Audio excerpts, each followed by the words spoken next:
अगर तेरे dearest daddy यहाँ होते तो सबसे पहले उनके हार्डवर्क की कमाई को इस तरह से उड़ाने के लिए तुझे खींच के एक थप्पड़ मारते। पैसा बाप का, गाड़ी बाप की, धमकी बाप की और तू सबसे बड़ी गलती बाप की। I love you more. Not possible. इन दोनों ने हमें बहुत ज्ञान दिया ना, तो एज अ थैंक यू इनकी लव स्टोरी अब पूरी दुनिया देखेगी। अगर मरना ही है तो किसी और की गाड़ी के नीचे आके मरो ना। लेकिन पूरे शहर में तुम जैसा अच्छा ड्राइवर नहीं मिलेगा ना।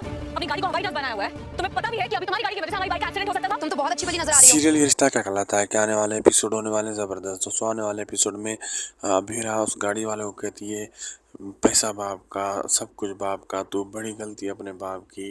अगर तुम्हारे बाप यहाँ होते ना, खींच के पहले तुम्हें वो एक थप्पड़ लगाते, कहते कि ये मेहनत की कमाई कैसे उड़ाई जाती है, उसकी मेहनत की कमाई तू यहाँ उड़ा रहा है। वो कहता है कि हमें जाने दीजिए मम्मी जी, आप हमें तंग मत कीजिए। लेकिन वो अभीरा और अरमान की लव स्टोरी की एक वीडियो बना लेते हैं और कहते हैं इनकी अब ये लव स्टोरी सारी दुनिया देखेगी।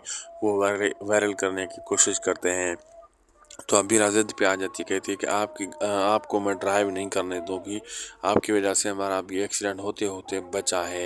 यहाँ इनकी तू में हो जाती है। अब आगे देखना मज़ेदार होगा क्या क्या होने वाला है। वीडियो अच्छी लगी तो लाइक शेयर सब्सक्राइब करना ना भूलिएगा। मिलते हैं आपसे अगले एक ज़बरदस्त अच्छी धमाकेदार वीडियो में।